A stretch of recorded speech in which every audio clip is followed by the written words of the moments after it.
Somewhere in the southern sky, 5.8 billion light-years away, there is a black hole with a reputation it probably doesn't deserve. Search its name, and you'll get the same story over and over. The biggest black hole ever discovered. 100 billion suns crushed into a single point. An event horizon so enormous it could swallow our entire solar system 100 times over. That story is everywhere. Wikis repeat it. Thumbnails repeat it. Half the internet treats it as settled fact. Here's the problem. The astronomers who have spent over a decade actually studying this object don't think that story is true, and what's really happening at the center of the Phoenix cluster might be stranger and more interesting. Let's start with what we actually know. The Phoenix cluster is real, and it is genuinely one of the most extreme objects we've ever found. Officially, it's cataloged as SPTCL J23444243.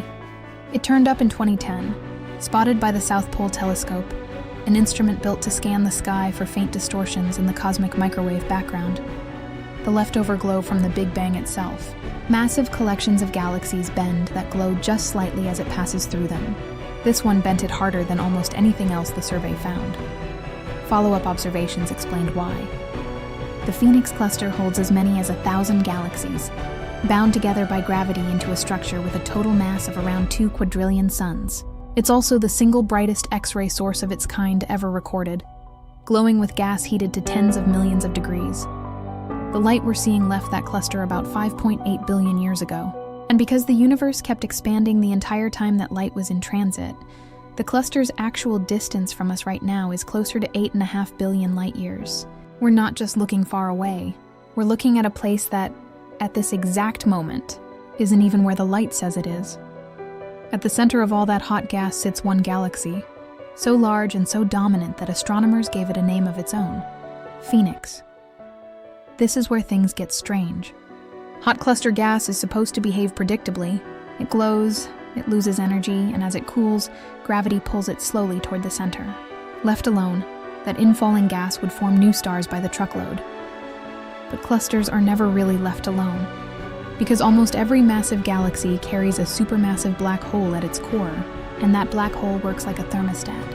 As gas falls toward it, the black hole feeds, and feeding makes it violent. It launches jets of matter moving at a meaningful fraction of the speed of light, and those jets slam into the surrounding gas and reheat it, shutting the cooling back down. It's a feedback loop, and in nearly every cluster we've ever studied, that loop holds. Star formation stays modest. The thermostat works. In Phoenix, the thermostat is broken. The central galaxy is forming new stars at a rate that's been measured, depending on the method and the year, at anywhere from around 500 to close to 1,000 solar masses a year. For comparison, our own Milky Way, home to some 200 billion stars, forms about 1 solar mass of new stars annually. Phoenix isn't edging that number out. It's lapping it hundreds of times over in a single galaxy, right now, while we watch. That's not a subtle anomaly. That's a cluster core doing something we've never documented anywhere else. So the obvious question is, why can't the black hole stop it? This is where the popular version of the story kicks in. The internet's answer is simple. The black hole can't stop the gas because the black hole is too enormous to be reasoned with. 100 billion solar masses, supposedly. A gravitational monster so far beyond Sagittarius A, our own galaxy's black hole, that the comparison barely makes sense. Sagittarius A checks in at around 4 million solar masses. 100 billion would make Phoenix's black hole roughly 25,000 times heavier. If that number held up, the physical scale would be almost impossible to picture.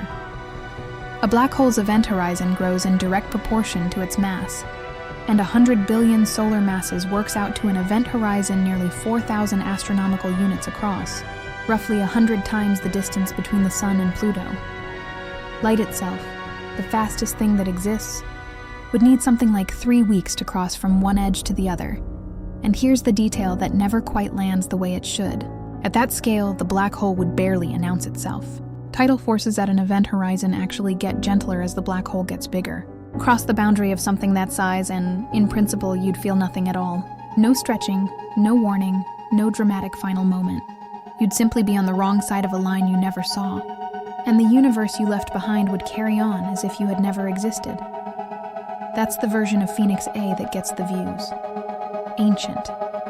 incomprehensibly massive, quietly terrifying. It's also, according to the people who actually study this specific object, probably not what's going on. Here's the twist. That 100 billion figure doesn't come from a direct measurement of the black hole.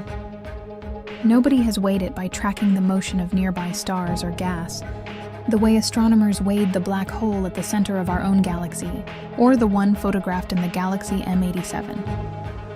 The number traces back to a 2016 paper that proposed a strategy for hunting the most massive black holes in the universe, using a cluster's overall size to estimate what its central black hole might weigh. In theory, if certain relationships held true everywhere, it was a prediction about what could exist, not a measurement of what does.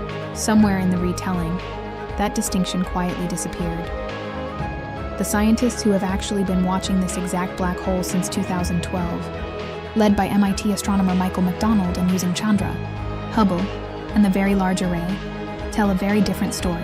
As of their most recent published work, nobody has managed to pin down a solid number for how much this black hole actually weighs. But their leading explanation for why the cluster behaves the way it does isn't that the black hole is oversized. It might be undersized. Here's the reasoning. In the very largest galaxy clusters, the hot gaseous core can come together faster than the central galaxy, and its black hole can catch up. Smaller clusters merge, and their gas mixes together almost immediately, but the galaxies sitting at their centers take far longer to spiral inward and combine. The result, in a cluster as extreme as Phoenix, may be a black hole that's genuinely small for its surroundings.